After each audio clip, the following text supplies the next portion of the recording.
Sit back, strap in, and get ready for After Hours with TC Restani. This is Abigail Harwich, executive producer, welcoming you to the show. And now, TC Restani! Alrighty, welcome to the After Hours of TC Restani, the podcast. I'm TC Restani, emanating from the Palatial Podcast Penthouse, and we are just one-on-one at the Palatial Podcast Penthouse right now with my good friend and mentor, Mr. Ricky Bittman. I was waiting for you to say we're going to go around the table. I was going to say this is the shortest trip around the table ever. It is. And then there were two, we should call this episode. And then there were two. Jesus. Quincy Briscoe couldn't make it tonight in person because we had a major weather event here in the Boston area. Pussy. I just think he just wanted to stay home and watch reruns and drink milk. No, it's a Thursday and he always comes down. That's true. He is a creature of habit. But I will say, the weather outside, I would be so happy to be watching reruns of Emergency Drinking Milk right now. Well, we're going to try to get him on the phone later if he charges up his cell phone. He never does. But if and buts. But we'll try to get him later on in the program. And, of course, South Boston Jeff is on assignment. Yes, he is. God. He's getting somebody. Speaking of South Boston Jeff, I thought a lot about him today. Yeah. And I texted you about this. Yeah.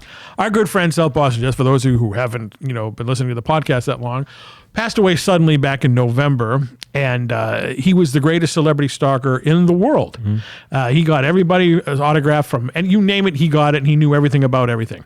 Well, today, the Chilla Theater, that was the show that we went down to twice a year in New Jersey for over 25 years, announced their first batch of guests that are coming. And on instinct, I was ready to pick up the phone and call him to say, guess what stiffs are going to be there? That's the way it works. And I just couldn't do it. Yeah. I mean, if it finally hit. Yeah. Because he was always the first person I would call when any of these conventions would announce all these stiff actors and whatnot. And he was like, "Oh, that's a good one. Oh, I need him. Oh, he is a stiff. We don't need him. He's a jerk off. Whatever." That's too bad. It just hit you today. That was for the and then all the other autograph hounds are coming. He was on the list. He was on the list, and blah blah blah. But Jeff was your number one guy. Oh, no, 100%. He was like a brother, for crying out loud. Yeah, and he was definitely the first person I would call when they announced the Chilla lineup. Well, can I ask you who they announced? There's a lot of people there that reruns. Speaking of reruns, the people from What's Happening are going to be there. And reruns dead, isn't it? Reruns long gone. Oh, yeah, that's too bad. I always told. I don't know if I mentioned on the show, but when the last time the What's Happening people were at the Chilla Theater, it was Raj, Hey, and Dee, the sister. Okay. And Bull was with me.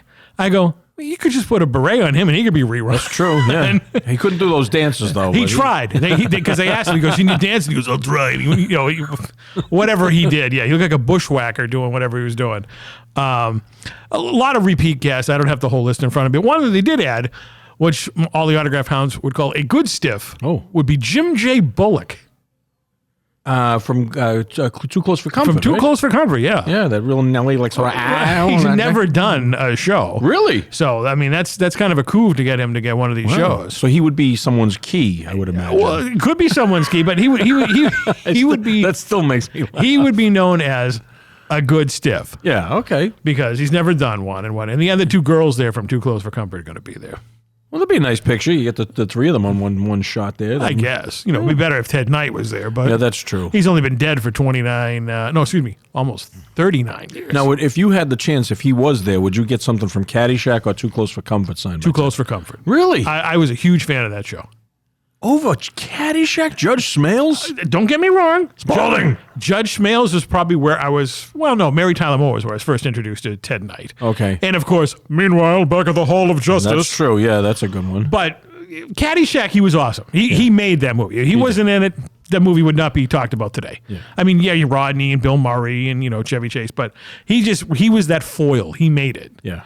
But I was a huge fan of Too Close for Comfort from the day it debuted, I think, in 1980. Yeah, I watched it all the way up until that baby was born, and then, they jumped the shark with baby as soon as Andrew. They introduced a young, that's baby Andrew. I didn't buy into that. Even though, what's his name? Ted Knight was a still relatively young man. He was, yeah. When he died. I think he was in his early 60s when he died. I'd hearing that. I remember the day he died.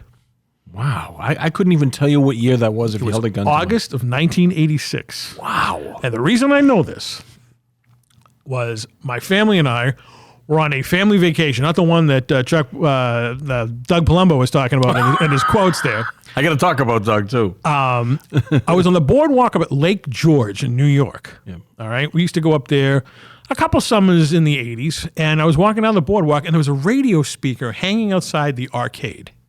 All right. Yeah. And I'm just walking, then all of a sudden, this is what whatever news. Famed actor Ted Knight passes away. Wow. And I was like, I was kind of like bummed because I was a huge fan of that show. Sure. It's like, I know what it's like. That's like when I found out Gilbert died. That was probably the celebrity death that hit me the hardest. Well, this is probably like maybe, I was only 15 when it happened. But still, I mean, that But it was like, wow. You were legitimately bummed. Like, people laugh at that. But, right. I mean, I was like, I was really bummed when Gilbert died. And I could sympathize. I know how Sure. you felt, even at that young age. It's just, it sucks when someone you admire like that. Sure. I mean, I used to sit there and it was fond memories of watching with my grandparents and whatnot who got a kick out of Ted Knight. Yeah. Huge fan of his from the Mary Tyler Moore days. And recently, a couple years ago, I binge watched all of them. I think it was on Tubi. Oh, it has to have been. Tubi, yeah, it definitely was. There's no question. And speaking of Jim J. Bullock, he was with your favorite actor on the show, Baby Andrew, and they were feeding him chicken nuggets, but they couldn't say chicken nuggets, so they called him Chicky Chunks. Oh, dear God. And you can imagine how Jim J. Yeah. Bullock said it. Chicky Chunks. You had the like lantern jaw that sort of like came into the room before he did. His chin was sort of out there. I don't know. Do you want to go down and meet him in April? We'll have to look at things. I need a couple more keys before I make that journey. Now that Jeff isn't there, I don't know how the hell. The guy who was in the Barney suit's going to be there. I have no interest in that. You don't want to go and sing I Love You? No. You don't want to do that? No. Okay. I don't think I liked any costumed things growing up. There was nothing, apart from Sesame Street, which I believed were all real. News or Review? Well, the one I watched that show for was not in a costume. No, she wasn't. We've been down that road. She was in boots. They were made for walking and other things. And singing to animals. Yeah. But, getting back to the whole Jeff thing, it leaves a hole. But it does leave a hole. But I know he's gonna be there when we get out on this trip. Yeah, we miss him. Because hopefully, Jeff, if you have the power, bring in some good stiffs to this show. Yeah, you need right? somebody. That's like, geez, and the good people are starting to run out too. Like who would be on your good list of stiffs? Oh God, but that's an excellent question. I would. I would like to meet Shatner, and now because I'm such a huge fan of T.J. Hooker. How have you not met him? He's at every one of these shows. I know, around but here. I just never get to go. I mean, I just never. Tosh, if you're listening, let him go. Oh, she doesn't necessarily let me. It's just that that calendar fills up, and it's just you never know. You never know. All right. If it was in Boston, I'd have no excuse. Well, he's been in Boston about I know, but I just 14 times in the last 10 years. Yeah. Well, I wish there was a good con coming up. I will say that I did tell Eddie Deason if he ever does a signing in the Boston area, he can count on an invitation to the Kowloon, which of course you're going to come on to. Peter Wu would be better. Well, he wants to see the Kowloon. Fine. You can do it I for can one do night. it. No. Hey, I've been there many Listen, times. I'm with sure the celebrities. food there is great, but we're going to go for the atmosphere. Fine. If you can get Eddie Deason to come to the Kowloon with us, he'll come. I'll pay for it. No. You don't have to do that, TC. Good. Because you know what? I already checked with. Yep. She'll take. She'll take care of it. Sure. She'll pick up Eddie Deason. Well, you know what? She is a huge Grease. I think she actually did Grease in some community That's theater. what she said. She goes, he was in Greece. So, count on it. So right, she'll well, write the check. I eat a lot of Grease. And my and a Kowloon you will. And my buddy Quick from the South Shore is going to come up, Joe Quinn. Really? Mm-hmm. Joe Quinn? Yeah, Joe Quinn. That's one of the best stories ever. It is one of your best. Now, you have on the table here in front of you. Oh, yeah. What a contrast of what we're going to have to eat here on this program. We'll talk about what I'm eating, then we'll talk about what you're eating. Are those... Well, go ahead. Are those... I can't see them because they're far away on the other side of the table. Are those Airheads? They're Airheads, yeah. Your buddy King Dave over there in Howard did a little Halloween thing. And Really? I think they might have been one of their candies. Wow, Airheads, And I'm really hooked on them. And as you can see, they're individually bite-sized sort of taffies. Now, I got a grape, a watermelon, and an orange. Would you like to try one? I'm not going to be insulted if you don't. No, I will. Okay. After what I have to. Okay, so I won't take one then. I already ate the blue raspberry. What do you have to say? Say the flavors again. Orange, watermelon, and grape. Which one do you want? I'll eat any of them, but I will say this: if the orange is quite a good experience. A good gusher? No, nothing like this. It's very tangy, very flavorful. All right. I'm going to want the orange? Sure. All right. Like the General Lee color. There you go. There we go. Just a good old boys. But yeah, you know what? I had a very busy day today. I even went home and I shoveled Tasha's driveway. Really? At lunchtime today because the snow that we got, which was bad earlier in the day. That was an Irish snowstorm, about 1 to 3 inches. And then get this, my dentist says, hey, 6:30 be at my office and I'll put your crown in because I had a missing tooth up here. Wow. So they did the post. Do you feel like a king now? I do because this space has been there for a while. So I get to the dentist's office, and it's one of those office buildings, like where there's a lot of different doctors' offices in there. Uh-huh. And when I pull down into the garage, it's usually mobbed. There's like 4 cars there, and I'm like, this, and it was kind of creepy. It was kind of thinking like Paul Kersey type thing. And I finally get upstairs. I get to his door, and the office is in complete darkness. So I go onto my phone to check the text that he sent me personally. That's how this dentist is. 6:30 on Thursday the 6th. And I'm saying, so I better call him. So I call him and I say, hey, doctor, it's, Ricky Bittman here. Did you forget about me? And he goes, no. He's got to practice on the Cape. He drove all the way up from the Cape just to put my tooth in. Well, because I heard through the grapevine that. Now, I haven't had a chance to ask her about that, but you know what? I think maybe she saw some pictures and she's like, we got to get that fixed. We're going to get that crown fixed. So I got my new crown in, but I said, geez, you didn't have, he says, well, you told me you're flying out tomorrow. You really should have this. Don't have the post sticking out for that long. So he was right. Wow. And it was very nice of him to do that. So I really appreciated that. Well, we got a good healthcare package down here at Restani Productions. And what am I doing? I'm flouting it by eating this candy. But I came home and I had a bowl of Tasha's Southwestern black bean soup, which was delicious. Ooh. And then I just wanted a little something sweet. So I reached in the candy drawer, and sure enough, that's what came out. But I don't recommend them for people, but they are delicious. If you want to indulge in a little candy, you can't go wrong with Airheads. Do we know the significance of the name Airheads? I don't. It makes no sense to me whatsoever. Wasn't that a name of a movie with like Adam Sandler and they tried to steal a radio station? It was him, Steve Buscemi, and that sounds pretty familiar. I think Kramer was the program director. Geez, you got a memory, man. That's like 30-something years ago. That's a long time ago. But I think the thing was called Airheads, obviously air because they want to be on the radio. I think you're right. I just opened this now and I realized I don't think I can eat this on the air because it's going to take too long. Maybe that's why they call them Airheads. Don't eat them on the air. Or you're an airhead because you're eating because whatever's in this thing. Yeah. The ingredients on it look like the back of the Declaration of Independence. I don't like reading those things, but let's see what it says. Sugar, corn syrup, all the bad things. I can't pronounce the next few words. Dextrose, modified food starch, corn in parentheses. Palm oil, that sounds healthy. Contains less than 2% of citric acid, water, artificial flavor. Red 40, blue 1, yellow, and yellow 5. You know what? I'm going to give this back. There you go. I think you should. I'm going to give that back to you. Let's talk about what you're eating because it's probably more okay. interesting. I had a meeting with Abby. Yeah. She didn't chime in. This is just something. We had a conversation. What's today? Thursday. Yeah. This is probably like Monday or Tuesday. Mm-hmm. I saw her passing in the hallway, and she was. She just came from a doctor friend of hers, and she's on a health kick. Really? Not that Abby was. She's in perfect shape. Yeah. But she goes, I've been doing not holistic stuff, but like real healthy stuff. Yeah. She basically, plain and simple, food is medicine. When you think about it. Mm-hmm. Okay. And I was like, you're not getting all earthy, crunchy on me, like granola bars and whatnot. She goes, no, this is just, you like berries? I like berries. Yeah, I do too. She goes, do you like cinnamon? Now, when she said, do you like berries, did you usually say crunch berries or frankenberries? I don't even remember what I was saying. Because it was just weird because I was on my way to go do a voiceover somewhere and she just grabbed me and just pulled me into her office. Nice. And I was like, wait a minute, where's the cameras? And she started going off on this kick and she meant, do you like berries? I go, yes. And did you like cinnamon? Yes. And have you heard about the benefits of turmeric? I have heard about that. And I said, yeah, I have heard all about the turmerics and whatnot. And she goes, well, try this in a smoothie. And I did. And she goes, you're always complaining about joint pain and inflammations and all that other fun stuff. Yeah. Try this for a couple of days. Now, I've been doing this since Monday. I feel a little bit better. You look a little bright-eyed, I will say that. You look like I felt last week. Really. And she goes, the kicker, if you want to, get some really health into that body of yours, because we need you around Restani Production. I go, well, thank you.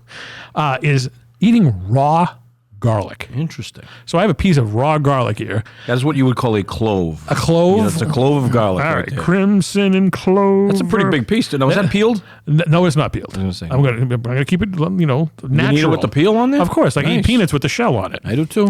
Okay, so before I've done this now every day since Monday. Yeah. And it's a little bit. You got to get used to it. Oh yeah, garlic. I love garlic, but most of the time it's cooked on a pizza. Raw garlic is a little different. Raw garlic, so there won't be any vampires coming around the Restani Manor anytime soon. And wait, 1 clove a day? 1 clove a day. Okay. 1 clove a day. Raw. I take it like a vitamin. Okay. All right. Yesterday I had to chew it because the clove was actually bigger than this one, and that one was a little nasty. You can swallow it whole? Hollow it swallow. Yeah. Really? Yeah. That's why you're here to witness it.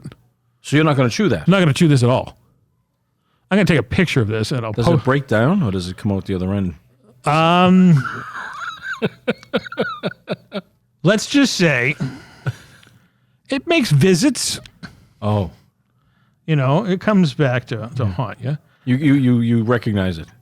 Oh, 100%. Okay. I was talking to my chiropractor today, and he goes, if you eat enough of that stuff, it's going to come out of your pores. Yeah, that's true. That I know for a fact. So I was like, all right, so what are the health benefits, I asked Abby. Yes. And she texted me a picture. She said, yeah, keep this on you. She's really on a big-time health kick, God bless her.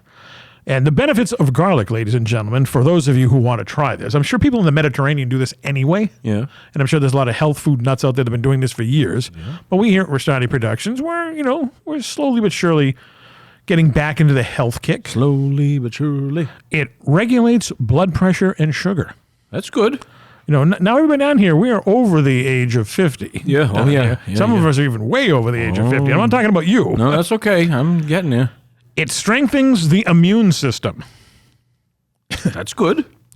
It prevents heart disease. I wish I knew this. Yeah. You 20 years ago. popping garlic at the movies. Are you kidding me? It wouldn't be salt misers. It'd be garlic misers. Detoxification. That's good too. It is. I need that. Anti-inflammatory. That's big for your joints. Prevents and treats colds. Improves bone health more than Quincy's milk. Yeah. Lowers the cholesterol. Antioxidants. And anti-cancer. All good stuff. All good stuff. From a single clove of garlic a day. Yes. Not only will it keep Count Dracula away, it'll keep all these ailments away too. I think that's great. So here we are. You will be the first person to witness this You week. swallow it like a big pill. All right, here it is. I mean, look at the size of that thing. That's probably about the size of, what would you say that is like? I took a picture of it. It looks like the size of 2 peanut M&Ms together, if that'll help. Okay. It's like like a double-sized peanut M&M. Kind of looks like Bull's toenail too, about the size of that. But So much for that. actually, this clip it. All right, so let me open up the water here. All right, so you are witnessing this. Yeah, I want to see it. Go down. See, Ricky Bittman. There you go. Here we go. Ready? Yeah. And it goes, ladies and Jim him gentlemen. out. And the drink went in. I'm getting just wetting the inside of the Wetting the inside of his mouth, ladies and gentlemen. And it's gone. He did it. Gone. He swallowed the whole thing. Gone.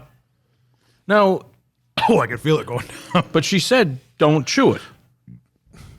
Or is this your plan? No, I did. I had to chew it the other day because it was a bigger piece of garlic, and it was just. Yeah, it's almost hot. Like it's got It's a real. just. It's like. Have you ever? I saw this on. Remember that show V? Yeah. There was a guy who was a Mexican landscaper, and he was trying to get away from the cops because he was, taking illegal Americans away from the aliens. And he was at a checkpoint, and he grabbed an onion and ate like an apple. Just to make his breath bad when the cop came over.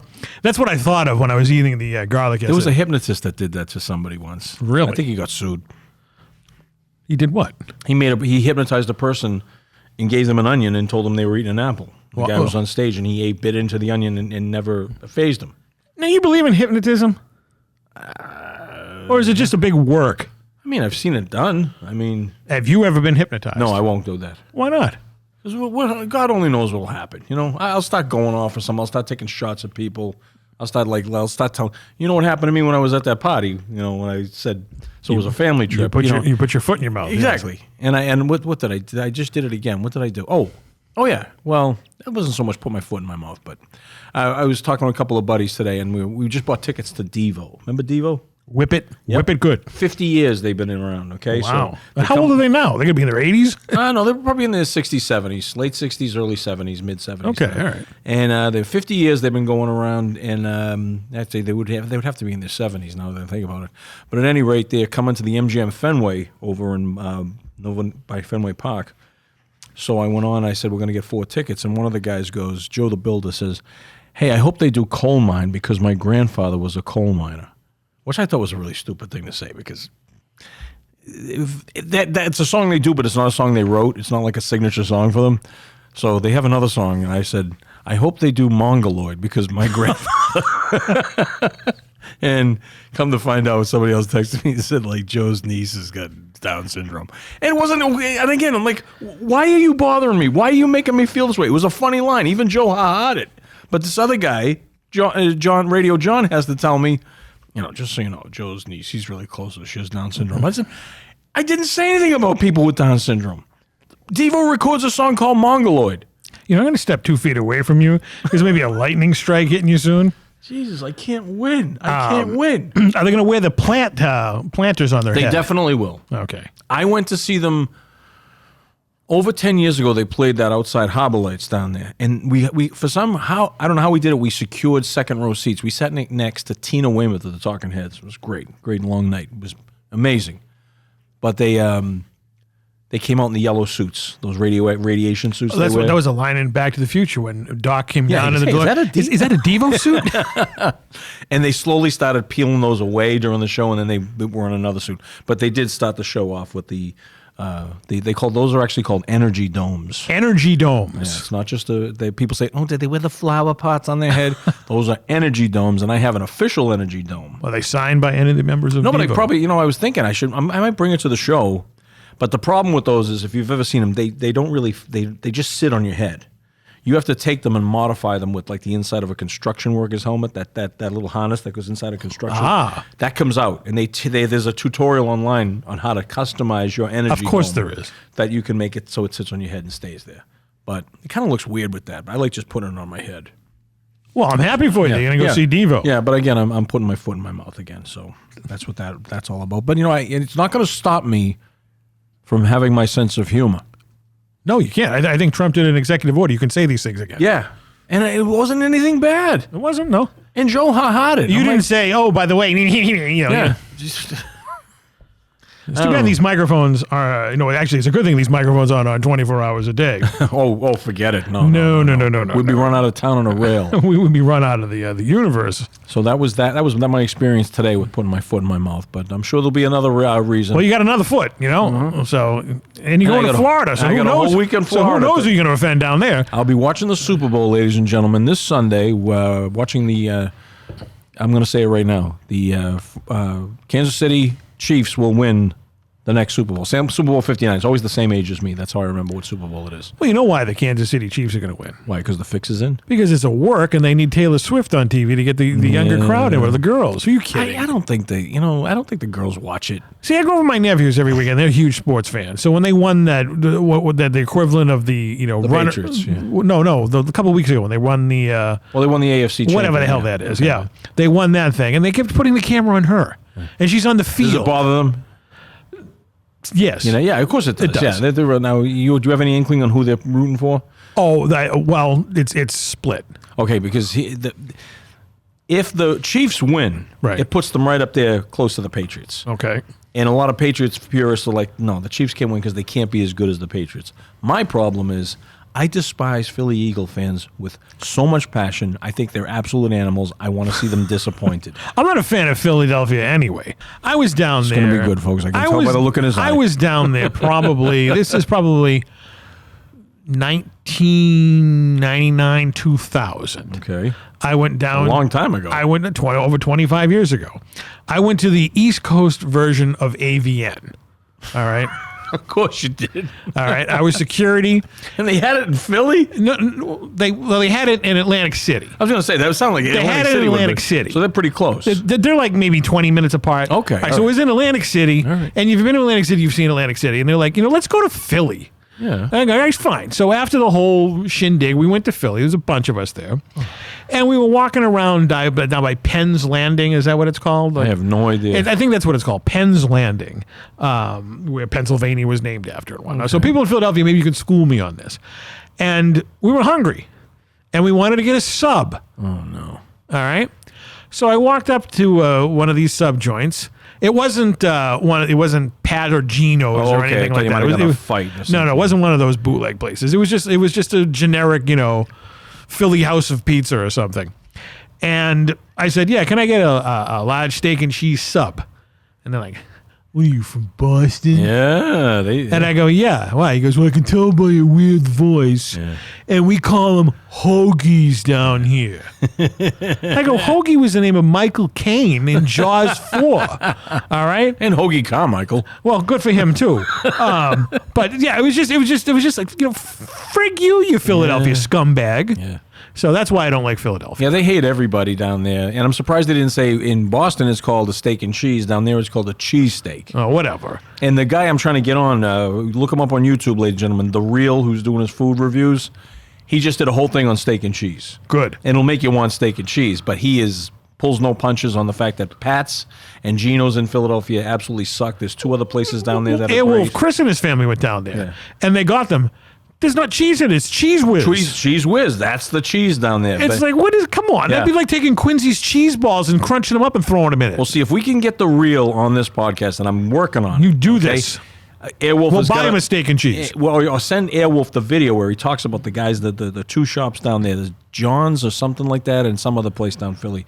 But he's doing the steak and cheeses around here, and he's kind of sick of them. He just went back. He did a roast beef place today called Land and Sea up in Peabody that did a roast beef, and it wasn't up to par. It was good, but it wasn't rare enough for him. Right. And he ordered the super, and it looked like a junior. So I wonder if he's ever been to Billy's.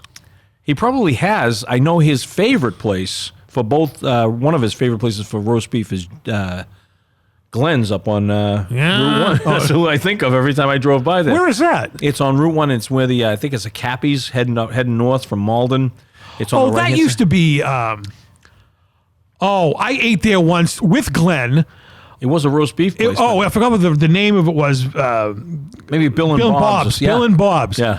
I number 2'd green for a week after eating there. It's a whole. He even says that. He goes, it's a whole different owner now. Glenn's is a. What do they name it after? Because I was there with Glenn. He goes, "Yeah, this place." Glenn, if you're listening, yeah, this place is great. It's better than Kelly's. It's better than Billy's. It's better than this place. Boy. I had one there. I'm telling you, for an entire weekend. And you got a strong stomach. It was St. Patrick's Day. All right, dear let's just God. put it that way. What the hell did you eat? You remember? It was just a roast beef sandwich. I think I had. I don't like putting barbecue sauce. I don't either. Because it takes away the taste of the roast beef. We talked about that. Just Okay. all your taste is the barbecue. So I had I think it was pickle mayo cheese. Okay. And I That's think not bad. the roast beef may have been tainted. And in fact, I think it was. Because I had, other things during the week and nothing happened. But when I went there, this was back, oh God, you're talking around 1998, 99. Wow. Yeah. So he goes, "No, this place is great. I go to it after work because it's the only place open late." I go, "Kelly's is open till 3. All right. Well, it's right around the corner from my house." I go, "Well, That's Glenn. that's probably why." Yeah. He goes, "Come on in, you'll love it." And I walk in, they all know him. Yeah, this is my friend. He's never been here, but we'll make him a good sandwich. This is the boy with the dirty picture. Come in show. You got those blank eating videos? The one where she eats the roast beef. I think that's what they watched those movies when they made that roast beef sandwich. That was disgusting. Well, he likes Glenn's for both the roast beef and the steak and cheese. But you're right about the barbecue sauce. And for some reason, these enthusiasts for the roast beef sandwich, they call it the Enthusiasts. They're all enthusiasts. They were all up. They call it the North Shore beef, and it's got to be a 3-way. It's got to be cheese, mayo, and James River barbecue sauce. They stress that it's got to be James River. Well, and I didn't know. I've never heard of James River barbecue. I've lived on the North Shore for 99.9% of my life, and I was a huge connoisseur of roast beef sandwich, and I never liked it with barbecue sauce. Never. I'm the same way. That's all you taste. That's it. I mean, I like barbecue sauce on ribs, chicken, sure. It has its place. I don't think it has places. But not on roast beef. No. Not at all. No. Because I grew up, like I said, I'm half Italian, half Irish. So we used to go to the Irish relatives all the house. We used to have roast beef every Sunday. Yeah. And the leftovers, they would slice and I would bring home for sandwiches for school. Yeah. And what did you put on it? You put on cheese and mayo. Yeah. That's it. I'm with you on that. So we'll get this guy on. You know who used to have a fantastic cheesesteak or steak and cheese. Remember Sub Villa off of Route 1? Santoros. Yeah, he Sub talks Villa. about that. Okay. Airwolf Chris got me smartened up on this one 20 some odd years ago. Yep. He goes, dude, have you ever tried the steak and cheese teriyaki from Sub Villa? I go, no, let's go. Went up there, dude. It was like I heard hops in heaven. I bet. That sounds good. I never thought of that. It was so moist and delicious, and the teriyaki just boom, boom. Well, one of the things he said in one of his videos, he showed a picture of the Sub Villa, all closed up. He goes, now that this place is gone, he says, we got to be creative with where we go. So he paid an homage to them. Well, that place was fantastic. And, you know, I discovered that place probably 6 months before it closed. Really? Tasha and I were heading to the beach up Gloucester way, and we stopped in there. And we Up got in that Gloucester? big fat tuna sub, you know, with pickles of course, and tomatoes. of course. For the beach, you know, that's where they taste the best. And then we got news right after that the place is about to close. I was like, damn. When I heard that place was going to close, I got myself a steak and cheese teriyaki. I wish I knew about that one. So good. But this guy does it all, and so he does the Well, let's hope Italians this guy's and locally, so let's get him on down here. definitely. It'd be I'm great. working on it. When I'm back from Florida, we're going to wrap that up. Fun because another memo I got from. Good or bad? Well, it could be good. Okay. She goes, "We're not getting the ratings we should. We need guests." Okay, well, I'm ahead of the game. You are ahead of the game. I just wanted to mention you that because I'm going to work on that. I got the in-house memo. I don't know if you got that. If you're not on her No. email chain or I don't blame her for keeping some things from me. and she's like, "We need All right. guests." That's the drive I need. Then it'll push me a little further. I'm definitely going to do that. Right. So because you won't be having maybe you're not having red cups anymore. All right. There's the incentive, folks. We'll get him in here. We'll get him in I'm trying to think here. of, you know what? I see what happens is then I start putting too much pressure on myself to get other people. We don't have to say guests every week. We're going to focus on him. Right. That's going to be the focus. Got to for get now. him down here. Yeah. We'll get him a steak and cheese wherever he wants. Oh God, you got to be careful what you give him because if he doesn't like it, he'll let you know. Well, I didn't make it. What do I care? I didn't make them. One of the things he says is it going to be upper echelon or upper high class, or is it going to be the drizzling shits? That's one of the terms. Well, he uses, the drizzling shits. Well, Glenn's before it was Glenn's. Save that story. Was the drizzling shits. Because he's going to love that. Literally. He's going to love that. Literally for a weekend. The drizzling shits. There's the garlic kicking in. The worst thing about this is you have the garlic burps. You ever have those? Yeah, but still, there's the worst burps in the world. There are. Yeah. But just think of the health benefits. As we read there. I mean, it's funny. I love garlic. And, Tasha's whole family's Italian. And I get a little bit of it. But when her old man was alive, God bless him, we used to go and get pizzas at Santapio's. And his favorite was just the garlic pizza. Just garlic. Yeah. And I love that. That was so good. And you got to be careful with garlic, too. When you cook it, you can't burn it. You can't cook it too long because if it burns, it has a whole different taste. I'm not cooking this. This is all raw. No, that was 100% raw. Whole Foods. Amazing. Oh, is that where you buy it? No. That's what it's a whole food. It's a whole food. I like that. I don't know Is that where they got their name? It could be. I wonder if I don't know if it's a superfood. It sounds like it could be. It could be a superfood. I know blueberries are. They're in the smoothie. I love blueberries in the summertime. Ooh, I love them. I miss Concord grapes. Well, why are they gone? I think they're just seasonal. Really? Yeah, because they were nice. My grandparents had a Concord grape vine in their backyard. Interesting. And as a kid, used to grab it, and they were really like sweet and sour at the same time. They were so good. Why didn't you just get the Welch's Concord grape juice? Because that's all filled with stuff you can't even pronounce, like the back of the airhead. It says 100% juice right now. Right. Okay. Right. Well, how do you know there's nothing in the grapes? I almost looped them on that one, folks. Unbelievable. So what other thing? Do you have a sticker for me, I heard? Oh, you jumped ahead. All right. Well, I was going to talk about something else first. Do you want to talk about something else first? Then we can Is that build. all right? Of course. Because I want to mention something. You don't. Well, no, we were talking about how Doug mentioned the family. Doug Palumbo, our number one fan in New Doug, Jersey. I'm taking my hat off to you because Doug, he always listens. I mean, I don't think he's missed one. I read the comment. He was on the train or something, coming home from work, listening. And he was to laughing it. at my story. That was when it was debuting. Yes. That's a fan. Exactly. I don't even listen to him when they debut. I do. Well, I was listening to the Real did one today about that roast beef place, but I'll start listening to ours tomorrow morning when I get up and have my coffee. But really, Doug, I can't thank you enough for your support and your dedication, and you share this and you tag us and you do all the right things. I really, we'd be nothing without you. Thank you for all your efforts. And you mentioned one time because you did it was okay to give Doug T.C. Restani's phone number. 100%. Okay. Doug, I'm going to text you T.C.'s phone number. He has it. Oh, does he? He texted me a couple of times. Not recently, but he does have it. Oh, shit. I thought you told me that you get this guy.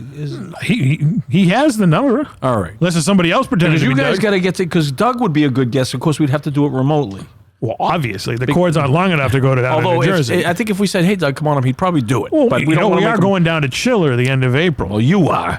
No, you're going to. Hey, there's an empty seat now. I know there is. Jeff. See, that's probably him. Yeah, dude. I gave this up so you can go down. No, stupid. You can go down and go down to Chill and meet Doug. Well, you never know. You never know. But yes, I do have something. But I have a bone to pick with Doug. What is it? I've been on Facebook now since November, and we're now in February. I'm staying out of this because I wanted nothing to do with it. And where's the T-shirt on old Blue Eyes statue? I'm still worried about that, man. You know, I don't want Doug to get hurt.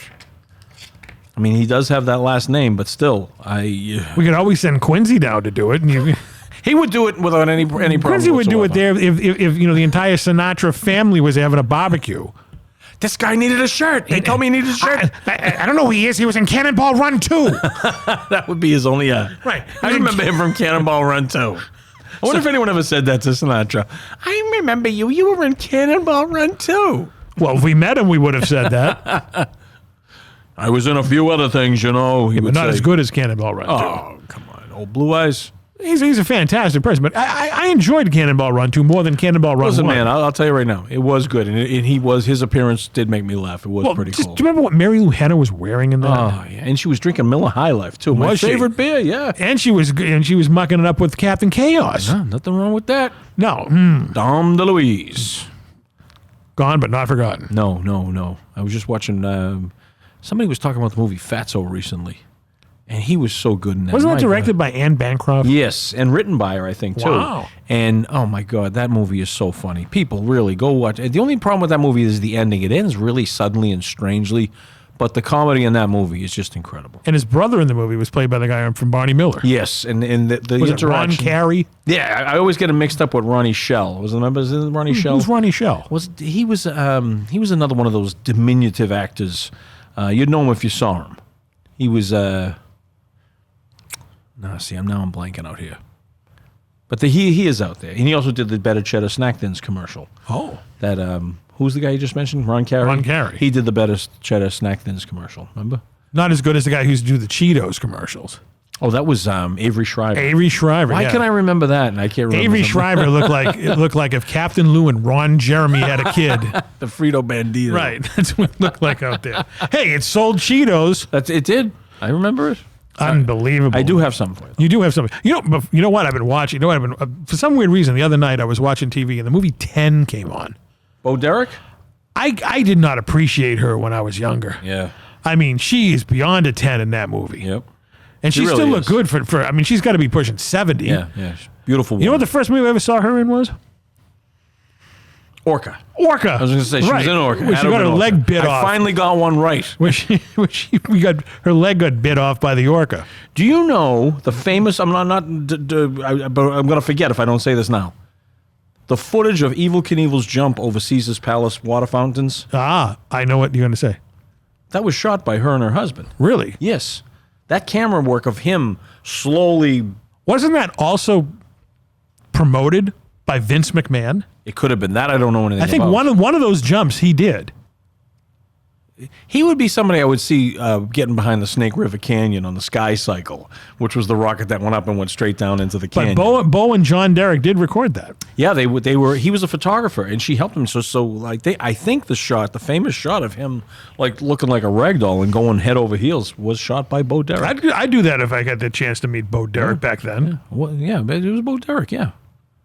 I'm pretty sure. Now that I'm thinking about it, because was he married to someone? No, it was them. I know John Derek was definitely. John Derek. Have you noticed all his wives look the same? Yeah. Well, he had good taste. I mean, Bo Derek, Ursula Andress, Linda Evans. That sort of statuesque sort of. What's the word I'm trying to think of? Almost like the almost like a Viking look to them or something like that. Like real. You think Bo Derek looked like a Viking? No, but like very statuesque and like don't screw with me. Okay. He would have went for Bridget Nielsen, I think. Really? She would have been in his wheelhouse. Wow. What do you think? Well, she's kind of tall. Bo Derek's not that tall, I heard. Oh, she looks tall when she's running down that beach. She looks fantastic. And every time I think of Bo Derek, I think of that I think of that line from Fast Times at Ridgemont. See the new Playboy? Any good? Bo Derek's tits. Yeah.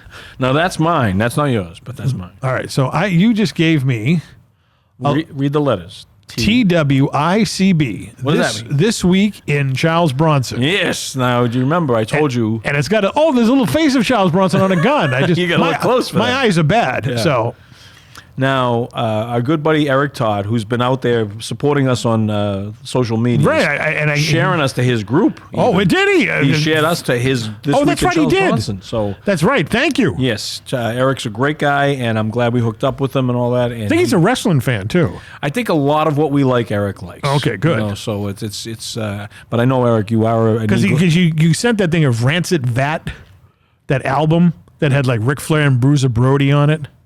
I sent that to him. Yeah, maybe you tagged me in on Twitter. Is that is that what I did? right? Okay, And I remember that. Okay. Because I remember I had a mutual friend. His name was Tony. Yeah. And he was a promoter of wrestling, and he was down at a convention in New Jersey inducting Abdullah the Butcher Wow. into a Hall of Fame.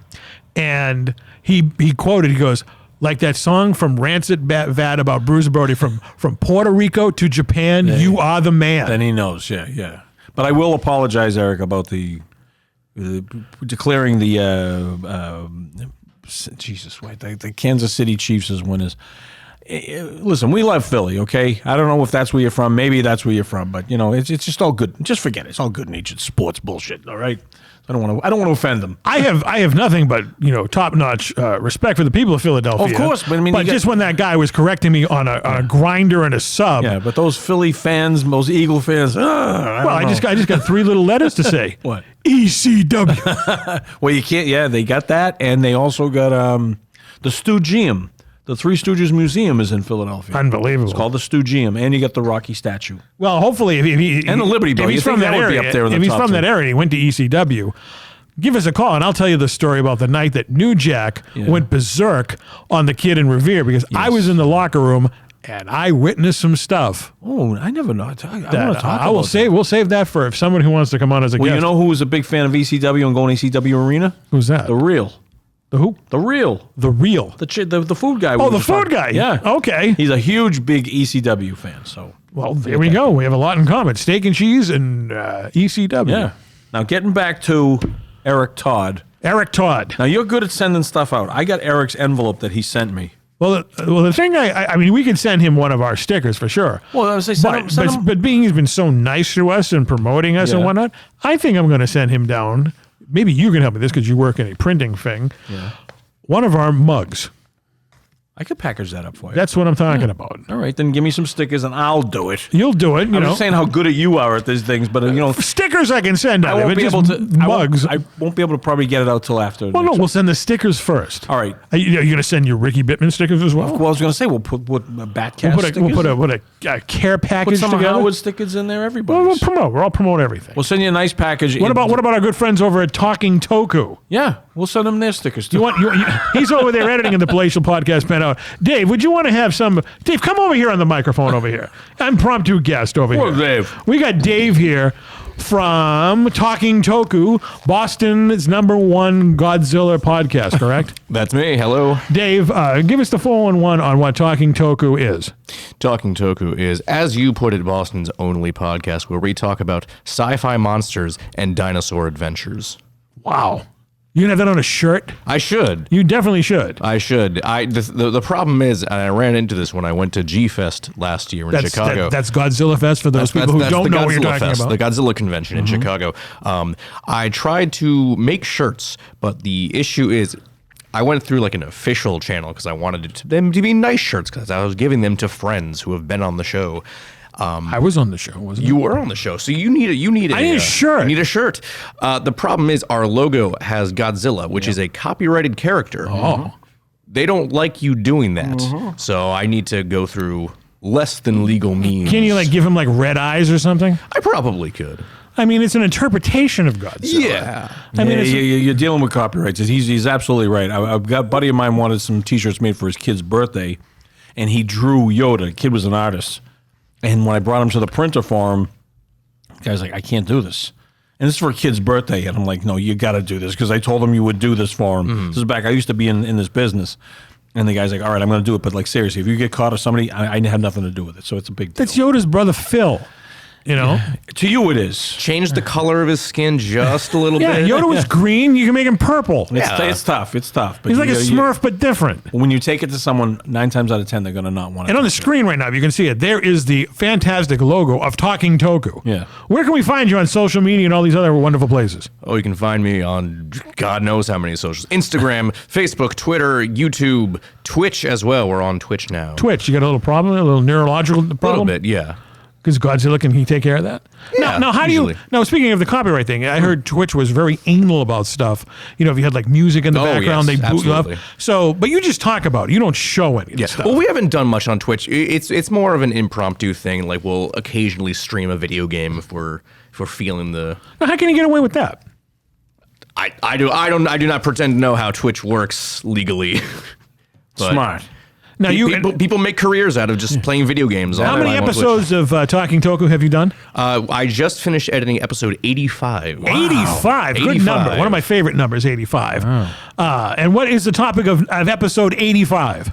There's quite a few topics. The one we spent the most time on was discussing the newly released trailer for Jurassic World Rebirth. Oh, I mean, how many of these Jurassic things? I mean, we'll be back in the Jurassic times by the time they finish making these movies. This one will be the seventh. Seventh film. Only 7? Only 7? It seems like there's been like 800 of them. I know. Not enough, I think. You're a big fan of them We love them. because they're, dinosaurs? We love dinosaurs. Oh, I like dinosaurs too. Everyone likes dinosaurs. But is Laura Dern or anybody in this one again? No. No, she's gone. They're all gone. I mean, the last one where they brought Laura Dern and Sam Neill back and everyone, that movie was terrible. Which one was that? Jurassic World Dominion. What number is that? 6. It was number 6. Oh, the last one. Yes, the most recent one. Oh, okay. It was terrible. Because she's looking long in the tooth. She's looking like a dinosaur herself these days. I mean, Laura Dern. I've seen people look worse than Laura Dern, though. Really? Who? Yeah. I don't know off the top of my head. In the Jurassic World movies? I don't know. What about that third one that had Frank from Shameless in it? William H. Macy. Was that the third one? That was the third one. I like the third one. Not everyone does. I like the third one. I loved Jurassic Park 3. Wasn't that It's directed underrated. by Joe Johnston? Joe Johnston? Wasn't he the man who created the Boba Fett costume? I think so. So we got to give him credit there. It always goes back to Star Wars days. Exactly. Now, let me ask you a question. How old were you when the first one came out? The first Jurassic Park? Yeah. I was not born. Okay. It was so I 93. saw that in the theater. Now, I can remember, I read the book before the movie came out, and I was recommending this to everybody, and then I find out it's going to be a movie.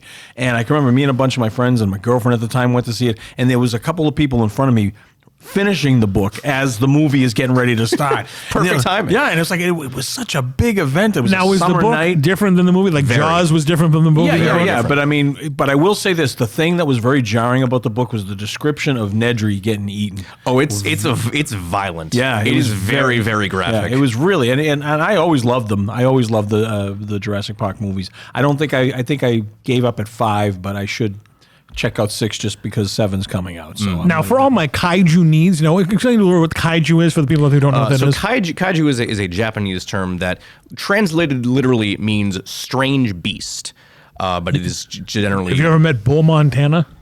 I have. He I have. He would be a kaiju. He would be, by that definition, yes, he would be a kaiju.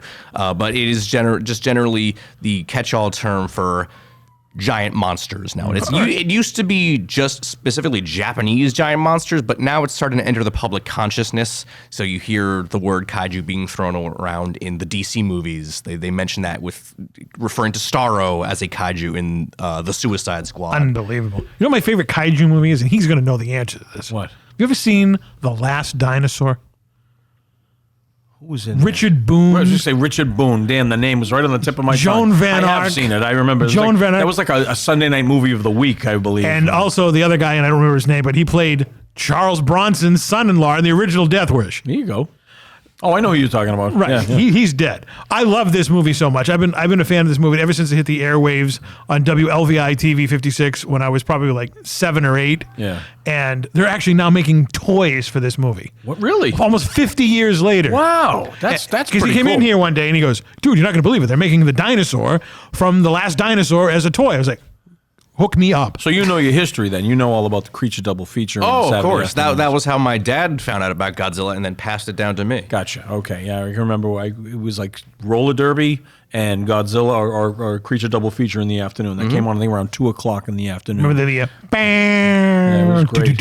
I remember Reptilicus was one of my favorites. Remember Reptilicus? Did you ever see that one? So here's the thing. I'm gonna shill a different podcast of mine. The in-house podcast for Kaiju United, which is a site I am part of the staff on. Thank you, everyone. We started recently, a couple months ago, an in-house podcast called Not Another Kaiju Podcast, and our most recent episode was on Reptilicus. Oh, I got to check this out. One of my favorites of all time is Reptilicus. It's a fun episode. We go off the rails a little bit on it, which is that's what you want to do. Here's a little tidbit for you. I bet you don't know this, but maybe you do. The Monkees, the rock band The Monkees, they did a video for the song called Aunt Esmeralda. And they use footage from Reptilicus in that video. We should have brought that up. Yeah. Wow. See, you're plethora of information. Oh, God. I loved that stuff. We'll have to go back and re-record the episode, I guess, to add that tidbit in. Something to check out, though. But it's very interesting. But, man, I loved all this. I can remember watching Godzilla, of course, the one with Perry Mason and Raymond Burr. And I never really made the connection that his name in the movie is Steve Martin, which is really funny. And but thinking that was the Godzilla, then I find out that there's a Gojira, and it's a completely different movie, and they just put him in there just to make us, because they thought we were stupid and couldn't figure out the actual movie. But we used to get the Aurora models with these. Oh yeah! Oh my God! I have one of those. All the fun we had as a kid watching all. Now, did you have the Shogun Godzilla? Remember your friend you had on the TV version many moons ago? Remember that guy who brought down all those like fantastic toys, and he actually had what was that 1978? I want to say 1978 Shogun. Oh, that's right. Jesus, he was the guy with the T-shirt. As a matter of fact. Was it a Shogun Warrior? Shogun Warrior Godzilla and the tongue. I didn't have that. I do have the Christmas ornament, much to my wife's chagrin, of Godzilla holding Mechagodzilla's head. Oh. And it's kind of malfunctions. It will go off on its own a lot, and she'll be like laying in bed. We hear it around Christmas time. It just goes off. And that happens every episode of Talking Toku. Yeah, it does. Now, you were telling me, getting back to that Shogun Godzilla, someone was selling the box for how much? Just the box? Just the box, for about $600. $600 for a piece of cardboard. I can see that. Would you bid on something like that? No, I wouldn't, because I'm when you get to be my age, you're trying to get rid of all this stuff, so it's like I'm getting overwhelmed with it. What about you, Dave? Would you have bid on that box? So I'd thought initially when I saw it, I'm like, a Shogun Warriors Godzilla for $600? That's a pretty good deal, because those figures go for a lot of money. And I asked them about it. They're like, oh, no, it's just the box. Just the box. And so I went, okay, I'm good. Never mind. Yeah. You were a few decades too late, because there was a place in Waltham called Mr. Big Toyland. Wow. And they did exclusively Japanese toys. That's all they did. Wow, I didn't know that. And I used to watch it when I used to watch a show called Star Blazers. It was on Fox 25 many moons ago. Did you watch any good shows? I'm just kidding you. Did you watch Ultraman? We love Ultraman on Talking Toku. I've seen a couple of those. All right. I watched Force 5. That was on Sunday mornings. Was it? Yeah. Fantastic. So, Dave, one more time. Yes. On impromptu guest, we said we needed a guest on the show. Yeah. Out of nowhere, Dave comes from across from the editing suite over at Restani Production. Talking Toku. I love the opening theme. Your friend composed it. It's probably one of the greatest theme songs. I'm not just blowing smoke. His theme song is fantastic. It gets you in the mood instantaneously. So where can we find you all over the world? Facebook, Instagram, Twitter, Blue Sky, Twitch, YouTube. I think that's it. Blue Sky. Is anything like Blue Chew? No, I don't think so. Okay. I was just it always comes back to Bull, Star Wars, and boners with this guy. Okay. Hey. Dave, would you like an airhead? Sure, I'd love one. Orange or gray? Actually, why don't you have both of them? I'll have both. There you go. Thank you so much. I loved your Halloween episode. It's still one of my favorites of all time. Oh, thank you. The Halloween candy. And that's at Talking Toku. At Talking Toku on all platforms. Unbelievable. Thank you, Dave. Thank you, Dave. Thank you for having me on. You can go back to editing your show now. All right. Well, I'm actually done, so I'm going home. Oh, well, there you go. Dave's going home. Let's give Dave a big round of applause. Goodbye, everyone. And let's try. Thank you for having me. Give him a Godzilla grunt. I have a friend who could do it better, but that's as close. Unbelievable. I'm getting to the earpiece. We're going to take a big time commercial break. Thanks, Dave, from Talking Toku for impromptu guest, and we'll be right back after this big time commercial break. Hi, this is Claudia Wells. I played Jennifer Parker in Back to the Future. How about a ride, mister? and you're watching After Hours with TC Restani.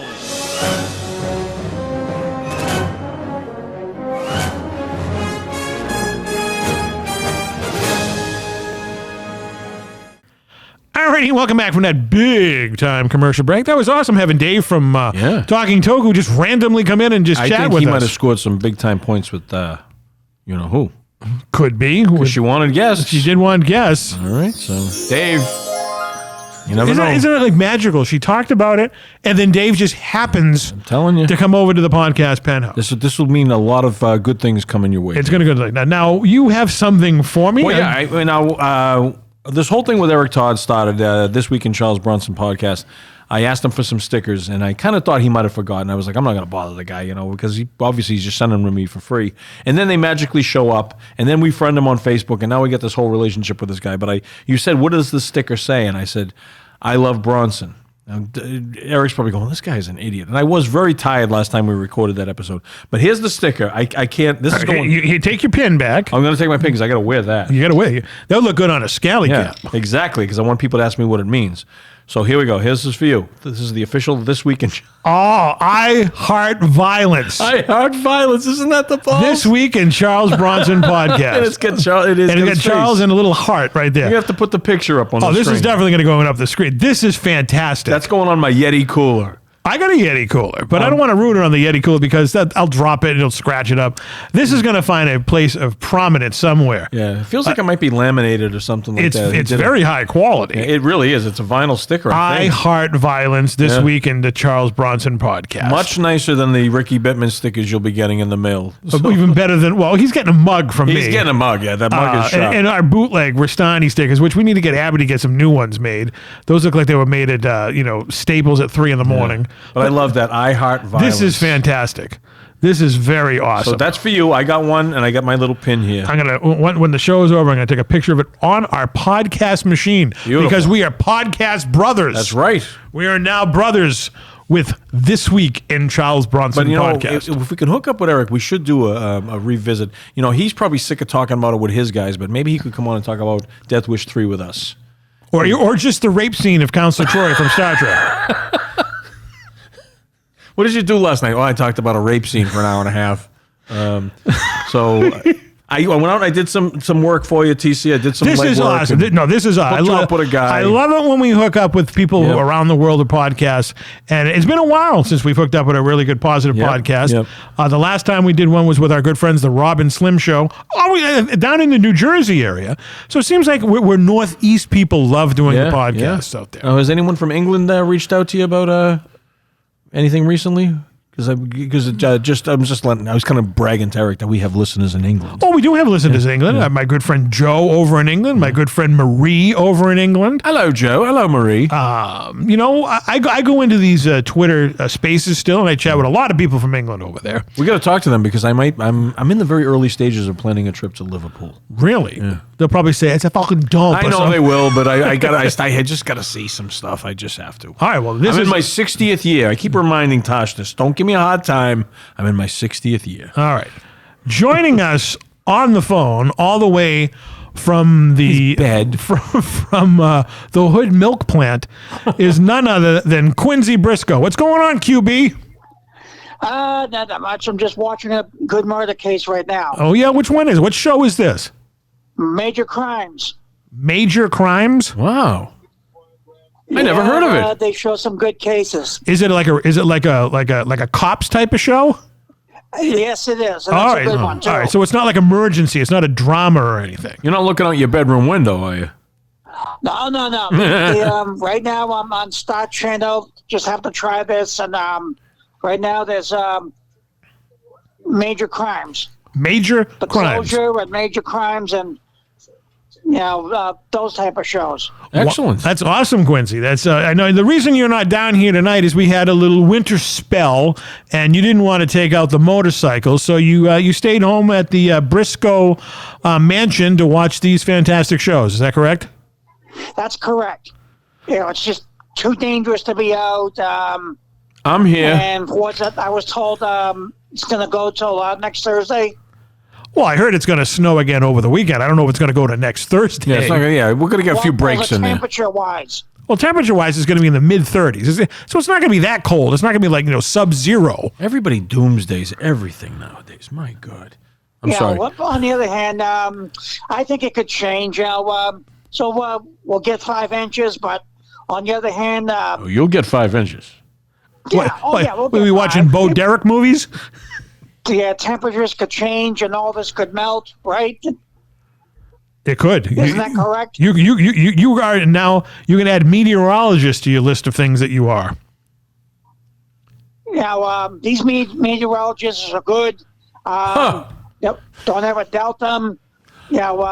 Right now it's just way too. Don't ever doubt them. What are you, crazy? I was talking about this to someone not too long ago. I forget who it was, but I was saying the meteorologists 50 years ago were more accurate with a pull-down map and a magic marker than they are with this Doppler radar shit.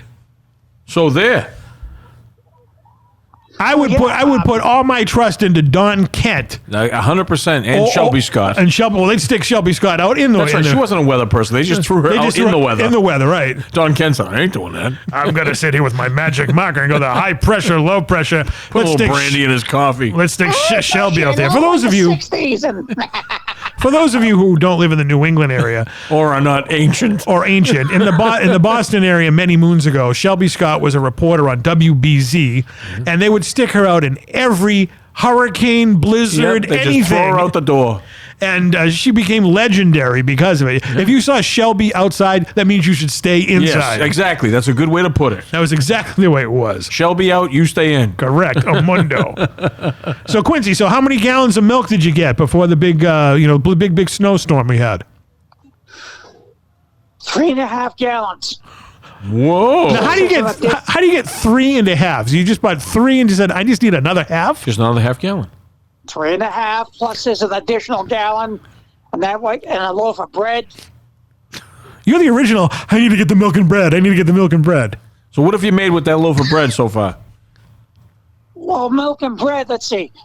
Milk, you pour it into coffee. I'm familiar with how it's used. You can toast in the morning and put butter or margarine on it. Wait a minute, I got to write this down. Goes with coffee. Toast with butter. You ever make a jam sandwich?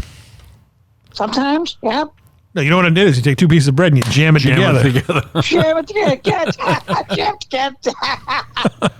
Peanut butter and jelly is gross, but peanut butter and jam is good. Why not you a fan of peanut butter and jelly? Jelly has a very strange consistency. Tosh turned me on to this. Grape jam and peanut butter is 1,000 times better than... Well, we were talking about grapes earlier in the show. I didn't think of it then. I think jam and jelly are very close. Maybe no, jelly's gross. It skeeves me now. Quincy, you a big fan of garlic? I just ate a whole thing of garlic. Oh, it was gross, Quincy. Sure, yeah, garlic bread. No, not garlic bread, a piece of garlic. I don't think he's going to go for this. Well, I never really tried a piece of garlic alone, but you should. On the other hand, I would think it'd be all right. Okay, well, Carburetor fluid and antifreeze, of course, but not. Yeah, you like carburetor cleaner, antifreeze. What are they? Something weird. You worried about garlic? That's gross. Unbelievable, Quince. That's fantastic. I'm glad we finally reached you because I know you're out busy shoveling, I heard. Well, now, right now it's just got to stay healthy. And this bitter weather, if you're not careful, it could make you sick. And none of us want to be sick. That's why you can have garlic. Bundle up in your new winter coat. Well, I have a real nice one. That's fantastic. And a coat. You're right. You see my winter coat? I love it. I'm very jealous. It's very fashionable. Yeah. Well, I heard all the runways in Paris want you to model it. Now, look my very best. Well, you always do. Well, appearance is very important because, if you... That's just how it is with me. Now, you guys are you going to see each other over the weekend or not? I don't know because I heard there's a big snowstorm coming out, and we were supposed to have a meeting for his show, The Badcast, down here at Restani Productions that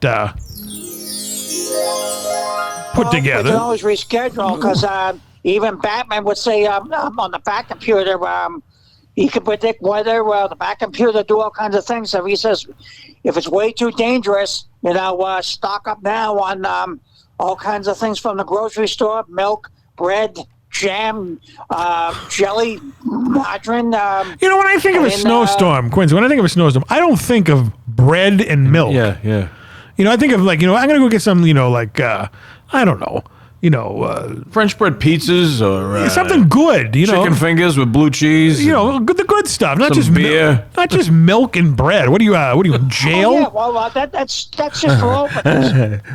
Make a huge list down, whatever it is you like. Just see some frantic old lady making jam sandwiches because the snow coming that's just down. for openers. Hey, Quincy, are you a big fan of steak and cheeses? Big fan of what? Steak and cheeses. Steak, yeah. And No, Cheez-Its, yeah. no, not steak and cheese. It's steak and cheese, the sandwich, the subs. Oh, no cheese, but yeah, sometimes I like steak sandwiches. All right, well, because we may be having on a guest soon that is an expert on steak and cheeses and cheese steaks and anything roast beef sandwiches and whatnot. We may have him on as a guest. I just wanted to know what would be your favorite. Now, I know you used to like the steak tip subs. Those are good. He's doing a thing on Prime steak rib tips next. Steaks are good.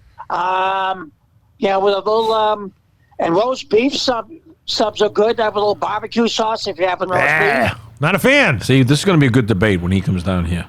Now, there's many. What restaurants have you been talking about tonight? No. We're having a guy that Bittman knows that's an expert and does like YouTube videos on steak and cheeses and roast beef sandwiches and all that fun stuff. Chicken palms, Italian cold cuts. And we may have him on the program soon. I'm just getting, your info, your feedback on what kind of steak subs you like.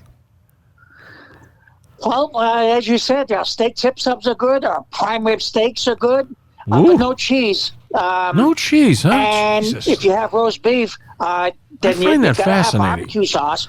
That's great, Quince. I know you're not a big fan of cheese on it, but I had to get it out there so the world could know what That's you. a sin.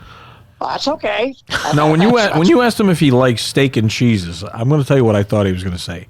Well, I like steak and cheeses. God sent His only Son to save the earth, right? I thought he was steak and Jesus. But instead, he said steak and Cheez-Its. Yeah, Cheez-Its. So we all heard something different. Right. I heard Jesus. He heard Cheez-Its, and TC heard cheeses. I don't know. Do you like Jesus? Oh, I love Cheez-Its. Yeah, they're just a nice, a light snack. You could, a lot You of can't people write love this Cheez-Its. stuff. You're right. They're just a nice light snack. It goes with these sandwiches, and needless to say, a nice cold glass of milk. Sometimes coffee. Oh, that really hits the spot. Steak and cheese you and gotta love coffee. And coffee and You can Cheez-Its, have son. that any time of day or night. I don't want to be around you 12 hours after that. Well, Quince, it was an unbelievable time talking with you. I know you got to get back to watching your show, so hopefully we'll see you in the studio next week. Well, like I said, the Cape Crusaders are reading right now. I'm in the back cave on the back computer. Snow is coming. It's 5 inches, but they're very bitter. But then the temperatures can warm up and melt all the snow. I'm going to tell you something. Right now, let me give a quick tip here. Clean gas and oil in your snow blowers, and make sure you get a good spark plug. And your snow blowers should start with one or two poles. And the trick to doing snowstorms, you don't wait till the full 5 inches. You can do like 2-3 inches at a time. Because especially if you're dealing with wet snow, that's the time to get it just 2 or 3 inches at a time. And that way your machine will go through it. Well, actually, Quincy, as you're talking about this, I have the footage on screen of you showing Cliff how to use a snowblower. Well, I try to pass these good advices on, good tips on these things. I got a little tidbit for you, Quinns. Friday, I'm going to be going down to Florida, right? Friday, 82. Saturday, 82. Sunday, 83. Monday, 82. Tuesday, 83. Wednesday, 84. Thursday, 87. Friday, 85. And Saturday, 84. Look at that, huh? That's awesome. No snow on me. TC doesn't look too thrilled. Plenty of suntan lotion. Oh, sunblock. Don't you worry. I have a big wide-brimmed hat. Yeah, because the thing about It's 71 there right now. if you stay out in the sun too long without suntan lotion, then you're gonna a really get a bad sunburn burn. back and hurt. Jeez, everyone's raining on my parade. All right, Quince, we'll let you go back to watching your show. We'll see you in the studio next week, buddy. I won't be here. Thank you. Let me give my quick thing here. Thank you. Thank you for watching. Well, we're not wrapping the show up yet, Quince, but go ahead anyway. Oh, I know, but can I give it right now? You know what? Do it, and I'll edit it at the end. There you go. So thank you for watching, and stay warm this particular night, and stay healthy. Please drive carefully, and remember, we never close. All right, Quince, good talking to you. We're going to take a commercial break, and me and Bittman will be back. Hey everybody, it's Ted DiBiase, the $1 Million Man. And you know what? Everybody's got a price for me. If you want to get your money's worth, then you need to stay right here, because you're watching After Hours with TC Restani. All right, welcome back from that big-time commercial break. This is an extended edition of After Hours, the Teaser Side of the podcast. You wouldn't have thought it was going to be. Because, well, you're going away next week for That's the. right. You were telling Quincy it's going to be in the mid to high 80s. Oh man. I wish that was the years, the mid to high 80s. Yeah. But we can't have what we always wanted to wish for. I'm just gonna go. I'm just gonna go dry out my bones. That's all I'm gonna dry out my bones, absorb some of that nice warm air. Vitamin D we talked about on the last episode. I'll be doing walking every day. I mean, remember my Conqueror app I was telling you about? I'm down to 47 miles. 47 miles. And I got to do that in 13 days. Better you than me. So it's like 4 miles a day. 4 miles a day. Today didn't go well because of the weather, but yesterday I did 5 miles. So I'm knocking at least 4 a day. So you know what? Hats off to you for doing this. Well, it's a good motivator because one day I was going out. I said, you know what? I was going to go take a ride and take a nap up Castle Island. And I was like, you know what? I got to get that medal. I'm going to go for a walk. And I Give did me 4 motivation if I could do this walk if Abby was wearing her yoga pants that she's famous for in front of me, walking in front of me. I'm going to find you one that has a nice medal, and you're going to say, I want that medal. And then you're going to go get it. Like Princess Leia's metal bikini? They might do a Star Wars one. You never know. They do Lord of the Rings. You can walk through Do the they do Shire. a Back to the Future one? Well, I actually used to do this. This is how crazy I was. This is going to be good. All right, before I had my heart problems, Yes. okay, which I just had my 7th anniversary, by the way. God bless. God bless. Thoughts and prayers. Thoughts and prayers. My Greek doctor out there, he said you had a little too much, fun Greek pizzas and whatnot, but this Greek's going to take care of you, and he did 7 years ago. Prior to that, I loved going on the treadmill and the elliptical and whatnot. He basically said 7 years ago, if you didn't do this, you would be dead.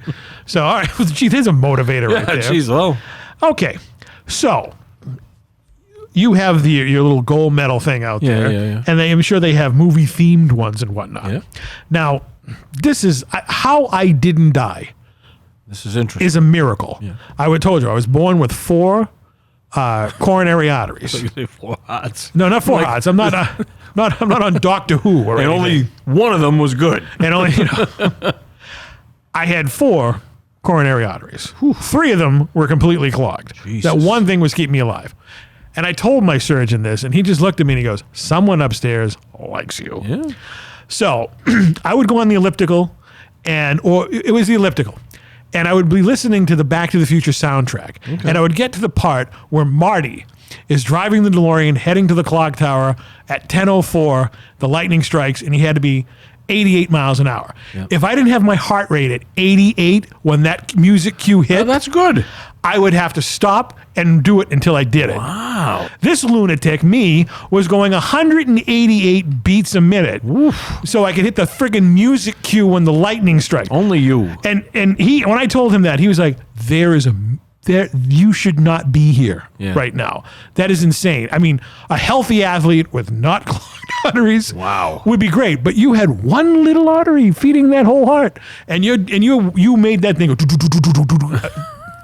the flux capacitor was a hell of an artery. Was fluxing. Maybe there's a flux capacitor in that artery. So, but that was the crazy thing that I did, and that was the goal. I haven't done that in quite a while, and I will never do that now because I want the sutures in there popping and looking like a summer hose. You remember Willy Waterbug? Oh yeah. That's what it would look like if I did that now. The thing flapping everywhere. Dear God. Well, they're not. I don't know if they're going to do a Back to the Future medal reward, but But they are doing one on our little TV things that are on the newest episode. So tune into the newest episode to see that unboxing. You think they have a Charles Bronson one?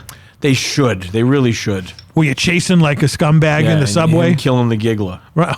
They shouldn't have done that. Yeah. Well, they never know. They might. Do you know Eric sent a link to my Facebook Messenger of a link that goes to a Death Wish video game like you mentioned. Really? I got to send that link to you. I just thought of it now, so I got to send that over. Is this a new game or an old game? I didn't. See, I'm not a video game guy, so I don't know. I think it's an old game, but there was a Death Wish game. Wow. I got to send that over to you. Was it? I did Charles look at Bronson? it. I did. Oh yeah, it was. Yeah. Okay. I'm pretty sure. He was licensed, right? I didn't do my homework on it. Well, you should. I know, but you know what? Because we down here, as well as This Week in Charles Bronson broadcast, we love violence. We love violence. Nothing wrong with violence. It was just like that. Remember in The Running Man when Richard Dawson was Damon Killian? Yep, yeah. People love violence. Yeah, they do, unfortunately. So it sells tickets or podcasts. That is yours, my friend. I love this sticker. Mine's going right on my Yeti cooler, and we'll celebrate violence. You believe in the Yeti? Huh? You believe in the Yeti? Oh, yeah. Really? Oh, wait, are we talking about the cooler? No, not the cooler. I'm talking about the gimmick. I thought you thought like the gimmick that lives in the Himalayan mountains or something. Let me first say, the Yeti cooler is not a myth. It works wonderful. Okay. I have one. I got one for Christmas. Oh, man. I stocked that thing full of beer, and it's ice cold. Now. Was that during the month that you weren't supposed to be drinking beer? No, I did good. That's over. January's over. Well, it is, because today is what, February 6th? Yep. So I expect to drink more than my share of beer when I'm in Down Florida. in Florida, yeah. But I mean, I'll definitely am going to trim back. But getting into the Yeti, I was always a Sasquatch guy, a Bigfoot guy. I never really got into the whole Yeti. Wasn't it his cousin? He's like the abominable snowman. Gee, abominable. So abominable. And then like one of those bumbles that bounces. I don't know. I wasn't into the whole snow thing. The whole Pacific Northwest and listening to In Search of with Leonard Nimoy's narration and stuff. That just made it intriguing to me. And I remember as a kid, I remember finding a book called Nobody Meets Bigfoot. And I wasn't a big reader as a kid, but I read this it was a hardcover novel. I got it out of the library. It was called Nobody Meets Bigfoot. It's about a kid who goes on a Bigfoot expedition with his eccentric grandmother who was hanging out with a bunch of Bigfoot hunters. Kind of well before its time. And they do come across Bigfoot. Wow. But it's like real fleeting. Did they play cards with him? No. Was it the inspiration for it's nothing like that. Harry and the Hendersons? No, he doesn't wear any hats or any outfits or play with dogs. It was like he eats them. They had an encounter, but it wasn't like overdone. It was a very good book. Nobody Meets Bigfoot. Getting back to In Search of. Yes. I was a huge fan of that show. I was too. It scared the crap out of me as a kid. I loved it. But they always had the, all the different theories and whatnot. And one of the most famous episodes was Amelia Earhart. Yeah. Do you know I actually took a dump in Amelia Earhart's house in Medford? On purpose? No, it was a kid I knew growing up. His name was Neil. All right? Okay. I'm not going to say his last name on the air. I haven't talked to this kid in almost 40 some odd years. I didn't know she had a house in Medford. She had a house in West Medford. Okay. And it has a big... West Medford, that's different. You can actually... And it has a plaque on the outside. Okay. So he lived there, and he was like, oh, Amelia Earhart. I was like, oh, that's the girl from In Search of. And he goes, yeah. So I was over there. We were playing video games, and I had to go. So I have actually used Amelia Earhart's toilet. But let me say something. Why wouldn't you say... I actually played video games in Amelia Earhart's house. Because it's personal. There's like a connection there. But it's so much more wholesome than saying, I took a dump in Amelia Earhart's house. You're a sick man. Thank you. But that's boring, It's like, I went where she went. That's history, all right? Well, yeah, now that you put it that way. All right, Amelia didn't play video games. Well, how much longer after she disappeared did this guy move in? All right, this kid's my age, all right? But, I mean, it couldn't have been the same toilet. They had to change that toilet out. The house was pretty pristine looking back. Did it have like one of those boxes with the chain? Like I don't think it had. There was a gun behind it, and I did try the veal. It was the best in the city. But I'm just saying, there was the same bathroom, the same room. Maybe it's not the same toilet, but it's the same vicinity. So you moved your bowels in the same room she moved her bowels in. Right. Well, it's good to have goals. I mean, hey, listen. So that's like a 6th degree of Kevin Bacon with In Search of. Yeah. Even though I can go through Leonard anymore because I did meet him. I'm trying to think if I ever took a crap in anybody famous. Any house. famous? Well, you've been over at my house, but that's different. Bull's taking. I'm a homebody. Bull's taking many craps on famous people's floors. I will say this though, Did you really have to go that bad? Or I did. I know it wasn't me. Do you think I was a fan of Amelia Earhart when I was like 13? I don't know, but it's like, I don't think I ever did that in any of my friends' houses growing up. Well, you got to go. You got to go. I know, but I just say there seems to be like a switch that you can sort of turn off. When I go on vacations, not that I go on many of them, I always take a picture of the bathroom. Like when I was on that cruise. Well, those are the things you'll forget. Right. I took a picture of the bathroom. You know, the movie Mystery Train. But look, it's like, okay, this is history. I was in the 6th grade. Yeah. So when I'm in Search Of was on a few years earlier. So it's kind of wow, I'm in Amelia Earhart's house. I got to go to the bathroom. I don't think it's the same toilet that she was using, but it's in the same bathroom where it was. So there's people right now. So you're trying to tell me if you didn't go to Liverpool and you saw John Lennon's house and you had to go, you wouldn't use it? No, I probably wouldn't. You can go to Graceland if they allowed you to use the toilet in there. And he died on the toilet. So there you go. You wouldn't want to be where the king crossed over. No. And you just got a crown. And what I christened it with a damn airhead. No. Really? No. Okay. I mean, I had to go really bad one time. I had to go on a little island in the middle of a lake.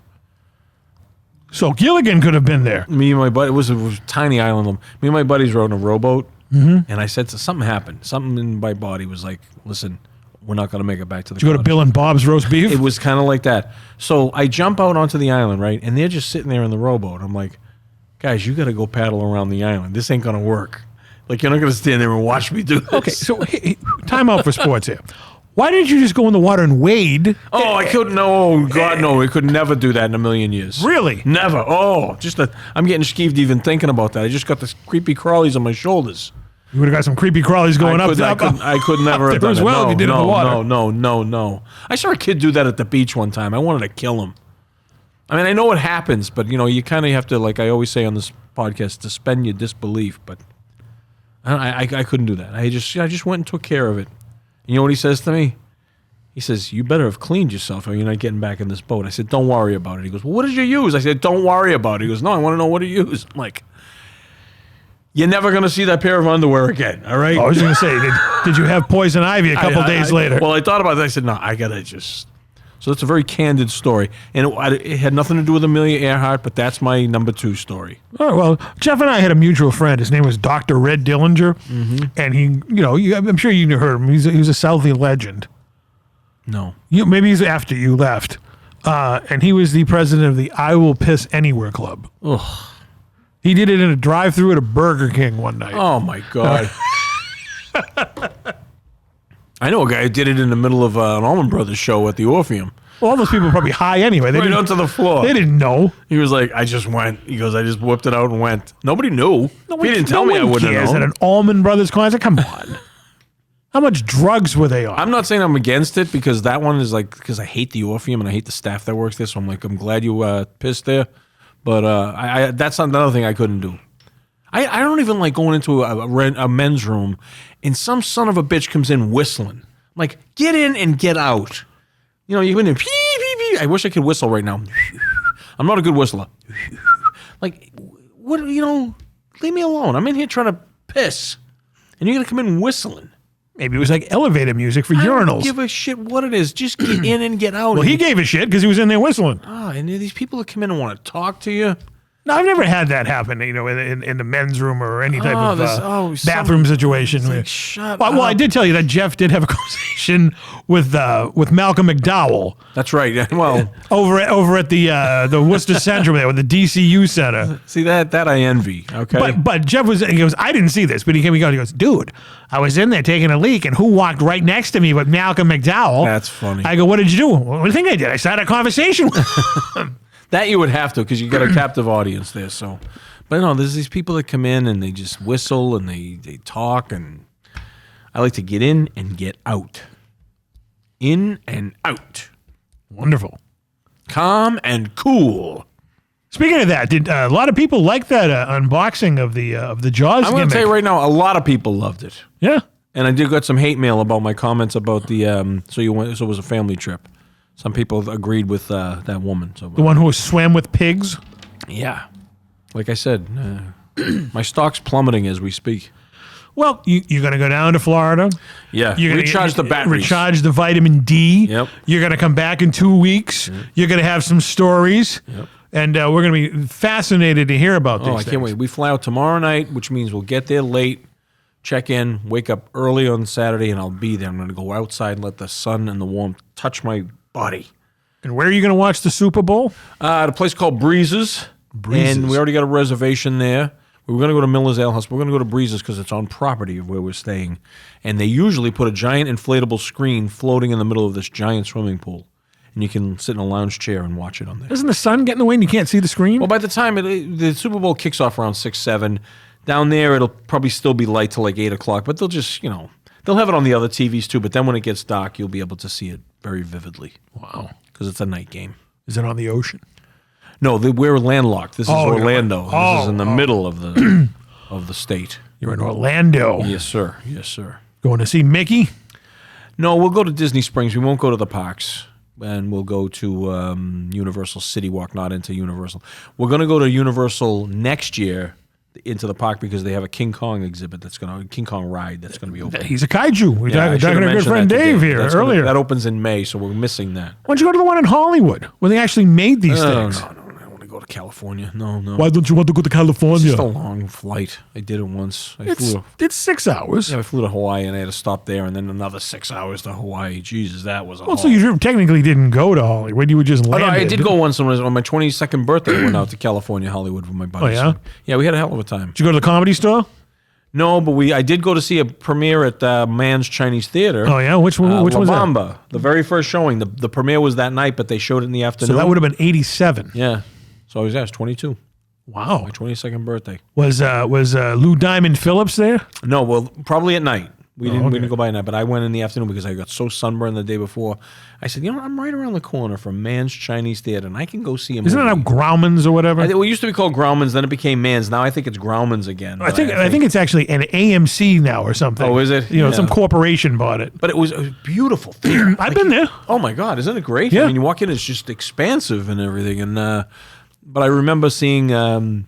Because I was a huge music fan, and that we just had the anniversary of the day the music died, where the Big Bopper, Richie Valens, and Buddy Holly died. February 3rd, so it was Monday of this week. We celebrated that tragic anniversary. But I went down and out in California and saw And Gary Busey was upset. He was in the Buddy Holly story. But he still played Buddy Holly. Yeah, in the Buddy Holly, different movie though. But it was portraying Buddy Holly. He did. I'm not arguing with you. I'm not arguing with you either. Just put your hand in any of the handprints. And I did. I can't remember who I did, but I remember getting pictures of C-3POs. I was just going to say, that was the first thing I looked up when I went there. I was like R2D2 and C-3POs. Because when I was a kid, they had like they had a show after Star Wars became a huge hit, and I think it was William Conrad that narrated it, and there's R2D2 and C-3PO. R2D2. And I remember saying to myself, I have to go there one day and touch that, and I did. Did you ever see his commercial that he does for Bonanza Steakhouse? No, I have not. No. Oh, wait a minute. We're talking Bob Conrad? No, I'm talking about the dude from Cannon. Bob Black Sheep? Oh, no, Cannon. Okay, Yeah. okay. Conrad. Let me see if you... Can I play a clip No, of not this? the guy with the battery on his shoulder. No. Bonanza. I miss Bonanza Steakhouse. Is it okay to play a little bit of this? Go ahead. The famous Bonanza salad bar. Hey, this really inspires me. First, a bed of crisp, fresh lettuce, luscious, ripe tomato, a ring or two of raw onion, a soupçon of crouton. Now, which salad dressing? Italian. French. Bonanza doesn't charge you for salad with your meal, Oh, may I? even the second time around. Because at Second time. Bonanza, we want you to come back. Isn't that great? That would be him. That's the guy who did the voiceover on that Star Wars special. I love how he goes, crouton. French. He doesn't say crouton. French aren't big on the syllable at the end of the word. Really? Yeah. Well, I don't know these things. I just realized that. I'm not French. What the hell was I just going to... Oh.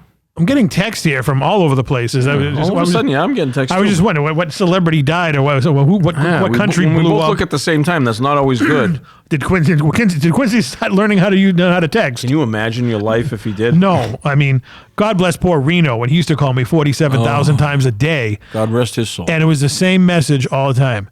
TC, give me a call. Do you know every time I sing karaoke, well, one of my karaoke mainstays is a boy named Sue. Didn't Trump outlaw that? Very good. Very good. Very good. You caught me off guard for a second. But there's a line in there. Yeah. Oh, no, I'm sorry. Jesus, I'm cracking up. You're just excited about your trip to Florida. You know what it is? I'm starting to get tired. You can tell in my eyes. What, Folsom Prison Blues. Want a piece of garlic? And he goes, I shot a man in Reno just to watch him die, but whenever I sing it, I always say, I shot a man named Reno just to watch him die. And some peckerhead always go, the real lyrics aren't, the real lyrics are, I shot a man in Reno. I said, yeah, I fucking know, all right? Isn't it weird that I hang around with 3 people who have the first name or name of a city? Yeah, that's right. All right, Reno, Quincy, and Montana. That's right. Interesting. They belong on a Western somewhere. They really do, yeah. With Robert Conrad. But Bull could have been a great as a Bonanza salesman. Give me the, I don't want the salad. Yeah. Got onion rings. That's boring. I got onion rings. 2 rings of fresh, crisp onion. Does make you want a salad, though, doesn't it? I had a fantastic Greek salad the other day. Oh, Greek salad. It was delicious. DELICIOUS. We're going on almost 2 hours. Good. I'm just saying. But we have to stock up because you're not going to be here That's next right. week. Yeah, you're getting 2 for the price of 1. For those people, and, Doug must be going crazy listening to this long one. Doug will have to take the trip back and forth twice just to get all this in. But again, thanks, Doug. And Doug get in touch with takes the TC. morning train. He works from 9 to 5, and then he listens to us on our podcast. Yes. And gives us feedback and not Frank Sinatra t-shirts. Oh, Doug, I'm staying out of this one. You 2 got to settle that between you. I'm glad I stayed out of this no one. animosity, but that was the deal. I know. You don't want to go back on that deal. No. You don't. Especially when this crew will be heading down to New Jersey. When are you going to go looking for him? I've been to Hoboken. First Star Wars convention. I don't think you'll find Doug in Hoboken. Well, I'm just saying, that's where the statue is. I have sent him some prizes and goodies, but really, yeah, he won a thing on the podcast on the jukebox once. He won a set of Elvis Presley Pez dispensers. Wow. Yeah. That was, the first Star Wars convention I ever went to was in Hoboken, New Jersey. Really? And I had an incident. In whose bathroom? No, it wasn't anybody's bathroom. Lou Costello's bathroom. He was no. This was. You know, I did number 2 in Lou Costello's bathroom. This could have been. It was at a convention center, and it was a show called The Men Behind the Mask. So it was basically all the people that went to this show were, Chewbacca, Boba Fett, Darth Vader, cool. Okay. C-3PO, R2D2, and a few other. Kenny Baker? Well, this story involves Kenny Baker. Nothing against Kenny Baker. Yeah. There was no signs anywhere that said you had to buy official Lucasfilm merchandise to get signed. Okay. So I went to a vendor, and they had vendors there, and it was the exact same photo. Lucasfilm was charging, this was back in 97, so they were charging like $12 for their picture of R2D2. Yeah. The vendor was charging $4, all right? So I figured to save money. So I waited in line for 2 hours. Oh, don't even tell me. 2 hours. Oh, this is bad. This was, now, remember, R2D2 and C-3PO hated each other. So Anthony Daniels on one side of the building. Oh, in real life? They hated each other. And rightfully so. Anthony Daniels is a dickhead. All right. So I met him. He was very nice to me. I'm team R2. Okay. All right. I met Anthony Daniels. He was very nice to me. Well, maybe he was just in a pissy mood because he saw Kenny Baker there or something. So on this side of the room, it was Kenny Baker, Peter Mayhew, the guy who played Bib Fortuna. Remember the guy in Jabba's Palace of the Tentacles? Yeah. He was there. He was also the guy that got eaten by American Werewolf in London, being chased in the subway. That's right. Okay. Well, what they call it, the tube over there. Yep. The tube. All right. So here it is. Here's the story. I'm in line. Jeff was there, and another friend of ours was there, and this line took forever. Because this is like the first time all these big, they were having, this big convention. This was right around the time they did the re-release of Star Wars, the special edition. So everybody was Star Wars crazy. Yeah. I get right up to him. And the woman who's sitting next to him goes, "That's not an official Lucasfilm photo." Was she a little person also? No. This is like someone who was. His wife is a little. No, she was very nice. I know his wife. She was very nice. I know his wife. This bitch was like, "That's not an official Lucasfilm photo." I go, "What are you talking about?" He goes, "You don't have any like watermarks on it." I go, "Who cares? I'm paying for this." I'm a kid. I was 26. You know, Still, still you're a kid. So like, there's no signage. You know how I get when I got angry. I was like, there's no signage here, lady. You know, I'm making a scene. Yeah. And Kenny Baker says, I'll sign it. And she goes, Mr. Baker, it's not an official. Oh, and she went crazy. She was like your first like intergalactic Karen. All right. And I said, well, listen, I just waited in line for fucking 1 to 2 hours to get this man's autograph. And I'm a big fan of Star Wars. She goes, it's not official Lucasfilm. I go, well, what do I need to do? You need to bring that back to the person who did it. And I have to wait in line again. She goes, I go, you come with me. And I grabbed her. I didn't physically grab her. So you come with me. And I dragged her to the friggin' vendor. And I said, listen, here's the situation. It wasn't the vendor's fault. He had no problem. It's not official Lucasfilm. Do you have licenses to sell this stuff? And the guy was like, chill out, lady. Chill out. So I said, lady, what do I have to do? Wait in line again? She goes, no, I'll bring you to the front of the line right now. And I get there. And I apologized to Kenny Baker for making the scene. She's like, no, she's kind of an a-hole, isn't she? He would have said the C word. Because over there, it doesn't mean as much. It doesn't mean as much. So I got the autograph. And then the next guy was Bib Fortuna. And I kept looking at the lady, and she's like, do you have an official Bib Fortuna one? And I gave her the jerk-off single. Ooh. Like that. And he just looked at me and just went like, I think that's an official one. You're okay. I hate that woman. Yeah, well, she's probably gone. Good. Jeez. Good. Jeez Louise. Well, that's a terrible thing. You don't have any signage anywhere. No, that should be posted. Right? You know, just picking on me because it was the exact same picture. Yeah. It just didn't have copyright Lucasfilm on it. Did I tell you? Like I even said, I was going, you like George Lucas needs the fucking money? He doesn't even know you're here. You're losers. Do you remember? You're losers. Not the characters, her. Do you remember when they did the Science of Star Wars at the Museum of Science? Sure. I was there on Christmas Eve, 2005. And wasn't Lucas marched up the driveway with the 501st Legion? I missed him. I missed him by a couple hours. Now, a company that I was associated with at the time printed those programs, and they printed them on a special stock. Was beautiful. It had a textured blue stock that if you turned it a certain way, it almost like it illuminated almost. Like a lightsaber? Yeah, it was beautiful. It was really, really good. And as good as those Back to the Future ones you gave me? Oh, no, this was high class. This was the program for the event. So this wasn't like a thing with pictures in it. This was a very nicely put together thing. And it was sort of oblong shaped. It was very nice. Gold, metallic ink and all this. So I got a sample of this, which was hard to come by.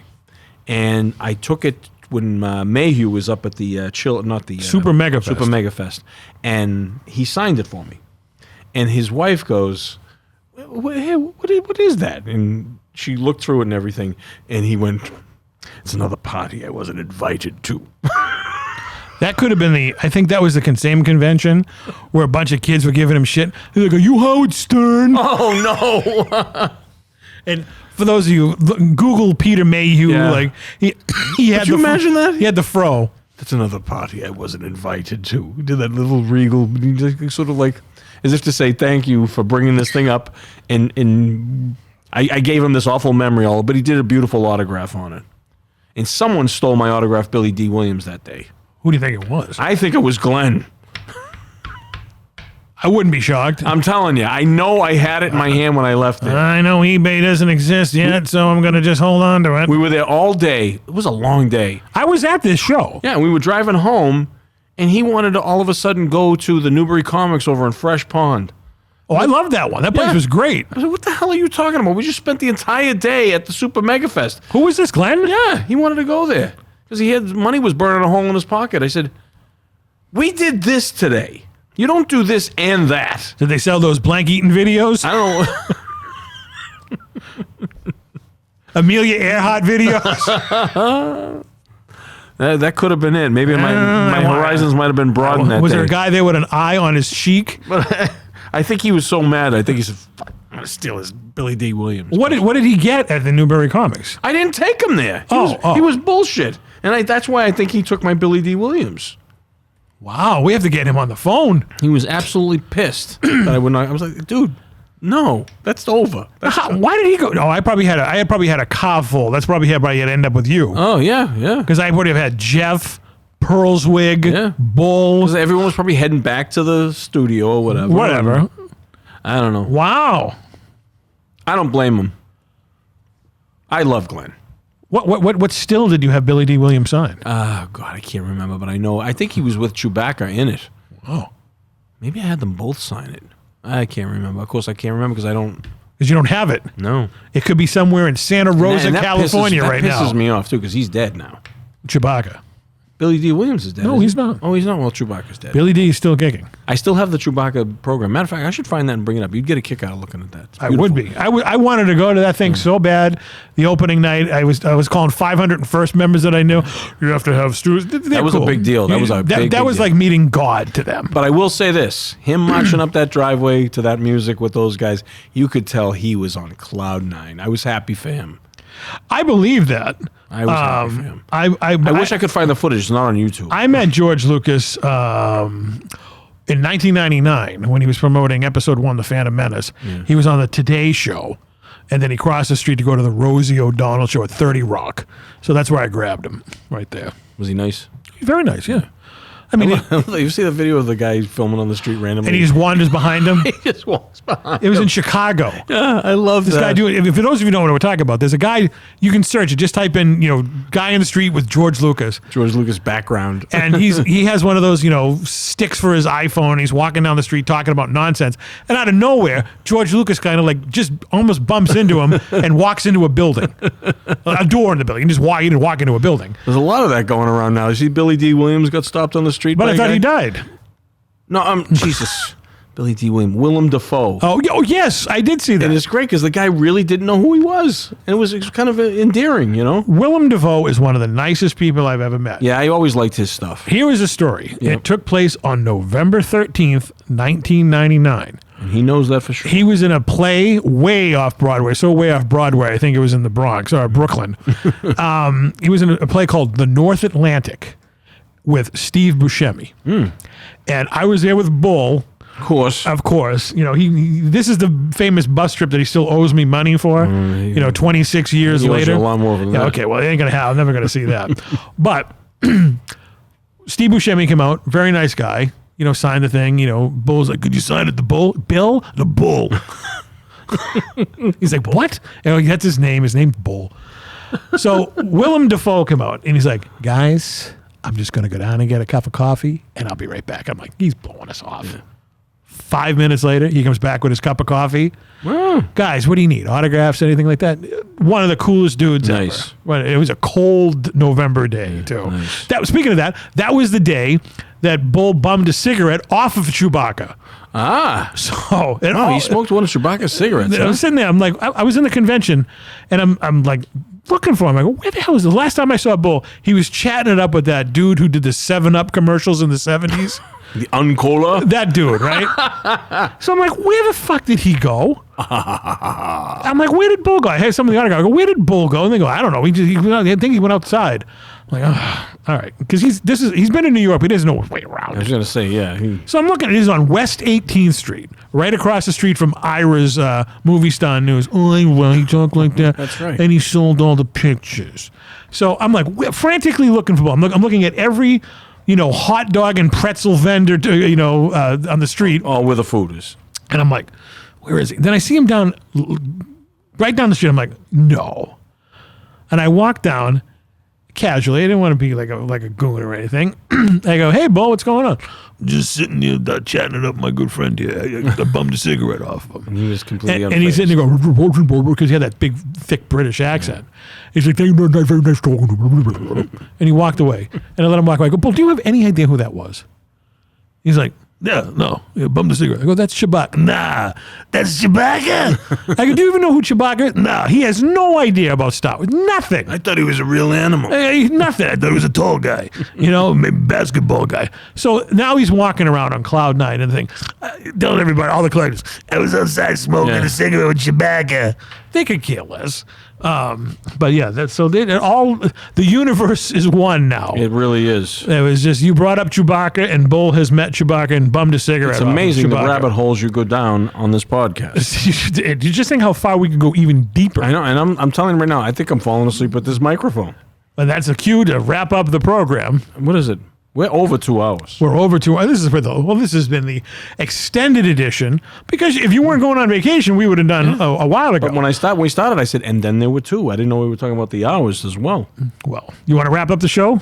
Me? Listen, Thanks, everybody, for driving. What does he always say, for Christ's sake? Thank you for listening to radio or watching radio. Thanks for everyone who takes... I used to sign off my podcast like this. I would say, thank you to everyone who spends the most valuable commodity you have, and that is your time, listening to us. And we hope we entertained you, and we hope we will see you again very, very soon. Thank you very, very much. So thank you for watching, and stay warm this particular night, and stay healthy. Please drive carefully, and remember, we never close.